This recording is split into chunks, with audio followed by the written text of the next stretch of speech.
Welcome to Bucks Weekly, Week 10 of the 2022-23 season. And after we had to unfortunately cancel 2 straight games against Northridge and Milton Union, last Friday the Bucks got to travel over to Sydney and play Lehman High School on turf, which is the first time we got to do that all year. And Coach, you had talked about after the game how much strides that the kids have made that probably go unnoticed to the general, the casual observer. Can you talk about some of those strides? Yeah, it was a huge difference in the way we played. We've been talking about execution all year long, and this was one of our best games all year of executing. Things that most people don't see, first steps, head place, all these different things that, like you said, the casual person takes for granted. It was awesome for our kids last night. I think any good football team has to be disciplined, and we're starting to see some of our guys. I mean, we're not close to being nowhere they need to be at, but we're seeing our guys getting closer to being more disciplined. Well, and there was some big plays that were out there. I can remember a couple passes that, Keyin French was under pressure, and he threw some bombs down there that if he had just maybe a split second more time, it might have been a big play for us. And then another one was they threw, it was a backward pass, and I think it was a mistake on them. It kind of hit the ground and started rolling, and we had a couple of kids watch it go out of bounds. So there was some plays out there that just a little bit more experience we'd probably capitalize on. Oh yeah, I agree. Speaking of those guys, man, you mentioned Kian. His toughness was awesome on Friday. He was in a lot of pain. He was fighting through it. So he's improved every week as a quarterback, but it's been cool to watch his toughness level get better. He started out this year with some injuries, and he's progressing. He's fought through like crazy to get healthy, get back on the field, and get more in reps. So I'm proud of his toughness that he showed this year and is improving that way. Well, another person that really, I thought defensively, seemed like he was all over the field was Garrett Listener. I can't remember his stats from the game, and a lot of those really don't matter, but he was everywhere. It seemed like he was all over the field. He's a monster, man. That kid plays hard. Like, we told him to play for 6 all the time, and means 6 seconds to average play. That kid plays for 6 all the time. I mean, he's after it, flying around, attack mode constantly. And we talk about toughness, and he has toughness in him. Well, 2 other kids that I thought really did well was D'Anthony Bennett, and who's a senior, and then also Dalen Garrett. He continues to do some really cool things, and it's like, whoa, that kid's a freshman. Yeah. So D'Anthony, his toughness is like off the charts. Tough and unselfish. I don't think I've met a running back as unselfish as he is. I mean, we have a younger line that makes a decent amount of mistakes, and because they're learning and growing. Not once all year has he complained to him, has he yelled at him, has he belittled him. He just builds them up constantly. I mean, I don't know about you, if you're getting punched in the face time after time, you might get mad at whatever, but he does not. He just says, all right, next play, let's go, and builds them up. It's a mixture of tough and unselfishness that he has that is kind of a rare combination, and it's cool just to watch and to be part of a little bit. And I can't remember hardly at all him getting taken down by one guy. It seemed like when he was taken down, it was 5 or 6 or 7 guys that had to pile on to get him to the ground, and a lot of those were runs up the middle, and might have got 3 yards out of it, but it was a tough 3 yards. It was like 4 or 5 yards after contact, and it's like, holy, he was really playing out off the charts last Friday. That was one of his better games of the year. I mean, I wish though people could see what he does Monday through Thursday too, because what he does on Fridays is awesome. I'm in awe of him every Friday of how he plays. But Monday through Thursday, man, he's awesome on the practice field and in the classroom. He's an awesome all-around human being. And it was also good to have Brian Morrison back and have him out there. And he was out there on defense hitting some people. Yeah, he's not scared at all. He never flinches. He just goes full time, all the time. Well, up next we'll talk to sophomore quarterback, defensive back Keyin French, and talk about some of his toughness and some of the adversity he had to face so far this year. Welcome back, Bucks Weekly, Week 10. I'm with sophomore quarterback, defensive back Keyin French. And Kian, you've had some injury issues, especially this year, and then you were able to get back during the Bradford game. Can you talk about some of the, not specifically the injuries you had, but how you've been able to overcome your injuries? Really truly, it was just rehabbing and taking the time that I needed and making sure that I came back the right way and just making sure that I'm not going to hurt myself even farther coming back too early or just, I don't really know what else to explain it. Well, when you did come back, the Bradford game, you had a really good game, and you've had some good games ever since then, but that had to be a really high for you. Is coming back for that game. Yeah. It's just like, especially because it was Bradford and I know some of the kids on that team and just all the guys that I was surrounded with on our team. It was a great feeling. Okay, and you're a three-sport athlete, which is really good. You know, school the size of Covington needs a lot of three-sport athletes. You play basketball, baseball, and football, of course. Can you kind of explain how you juggle that and give other kids an idea of, you know, you're able to juggle it, other kids could probably juggle that schedule too. How are you able to do that? Me and my parents were go all the time. And that's just making sure, like, when you're in that sport that you're hitting it hard, like you're always working at it and you're always trying to get better at whatever you're doing. Matter it's baseball, matter it's basketball, matter it's football. Just always making sure that you're doing better and not taking a step back in that sport because there's those other sports. Okay, so what are your goals not only for the rest of this year, but the future, especially with football right now? By the time I graduate, I want to take the passing yards record. That'd be one thing. And just overall growing as a quarterback, I did miss a lot from like the beginning of the season, a lot of scrimmages, stuff like that. And I feel like that kind of set me back a little bit. But so kind of just like this next off season and the rest of this season, just getting that stuff back and just proceeding that much farther. So what do you do to kind of work on your fundamentals and your technique? Do you get any extra training or anything, or do you? During liftings and before practice stuff, I'll go with Coach Honeycutt. We'll watch film during lunch and stuff, and just working on like my footwork and keep my body up and my shoulders straight, my spine straight, stuff like that. Well, that's awesome. You got a great career ahead of you. Up next, we will talk with sophomore Kaden Thompson, who is a center and linebacker. We're back with Bucks Weekly, Week 10 of the 2022-23 season with sophomore center and linebacker Kaden Thompson. So Kaden, this is your first year as a starter, but two-way starter. Yep. Can you talk about that and as far as starting for the first time at the varsity level? It was kind of nervous, like my freshman year, and I kind of eased in over last year and this year.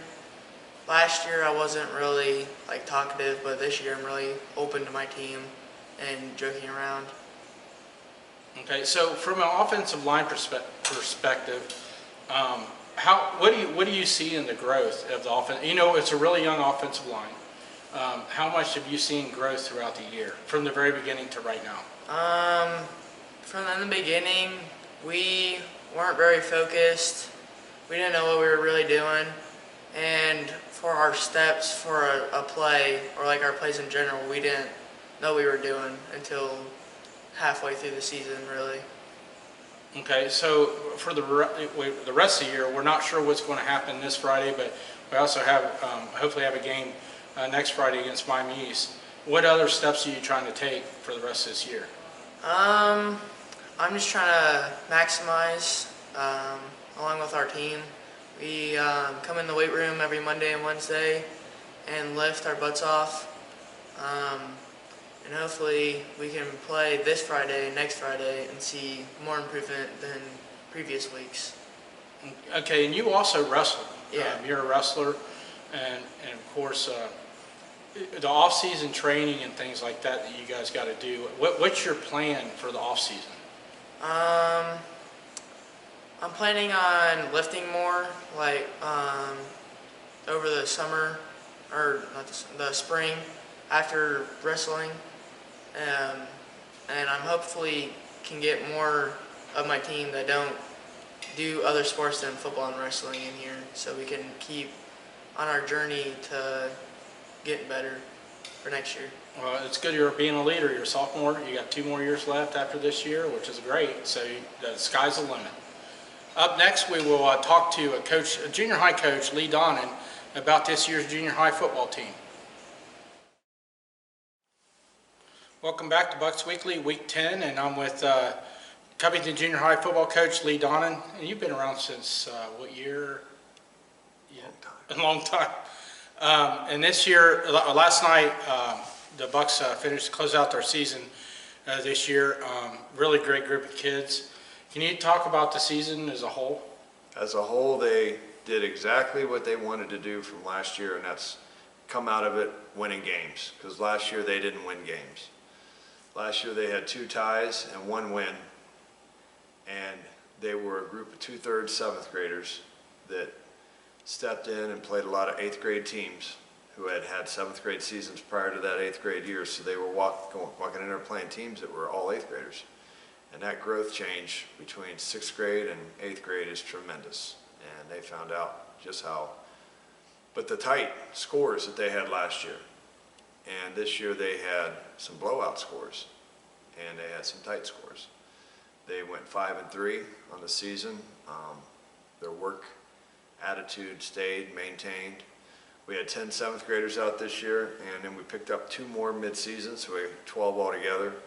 And those 7th graders are looking pretty good for coming back next year and being something to build on with the next batch of 7th graders that come in. And I can remember going back December, January, that time frame, and coming and shooting videos of the kids working out, and I could not believe how many junior high kids you had in here working out at 6 in the morning. They're showing up, and we're getting more. So the idea that this is an opportunity for them to come in the morning is really getting fired up with the group. The group's liking that. They're taking advantage of it and pushing each other. Okay, so the kids, let's talk about the group as an 8th grade class that'll be going into high school next year. What do you see from that group, hopefully going into high school? Again, when you're a 6th grader coming into 7th grade and we're going to go play football, and you find out how much bigger the kids are, to say that, you know, when you have a solid freshman player that's able to go 4 years of football, that's a tremendous thing. To sit there and say that this group would be able to walk right out and start playing high school football as a batch of freshmen, they're going to have an impact, but they're going to go through their growth. And the beauty is that they got the work ethic to do that.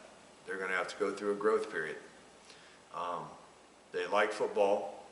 They learned how to play football. They're ready to learn how to play a lot better version of football with a lot more options, more intricate football.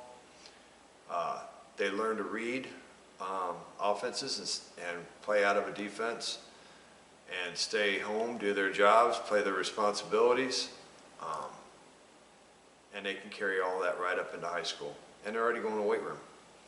So when you get that happening at this age, that's a tremendous thing. They're going to be a lot of help to some kids that are coming back next year that are already in high school and ready to build the team up and make it strong. Well, this is a really good group of junior high kids. I mean, they do, if you watch them this year, you would see how hard they play, how hard they work. And it's great when these kids all develop and get into high school. And they've got a solid foundation from junior high. Up next, we'll finish up with Coach Morgan this week, BuccsWeekly. We're back to close out BuccsWeekly Week 10. Right now, the Buccaneers are in limbo as far as a Week 9 game.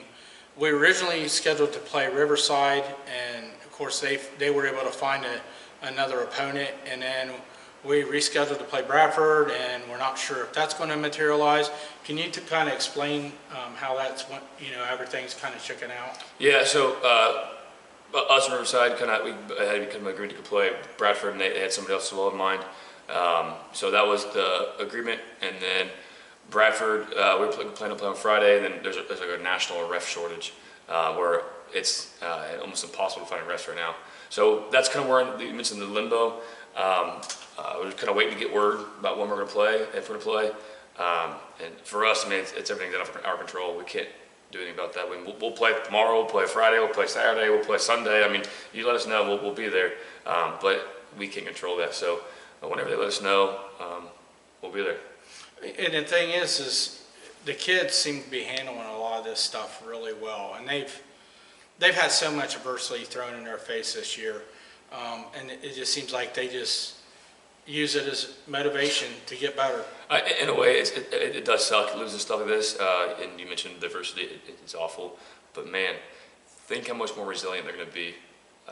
Anybody that handles a lot of diversity the right way and grows from it, they're always tough people.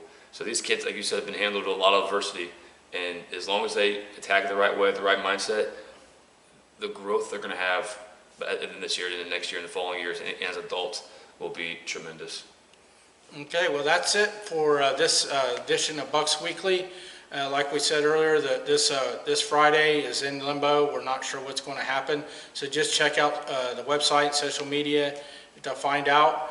So for Ben Robinson and Coach Austin Morgan, good night. Go Bucks. Go Bucks.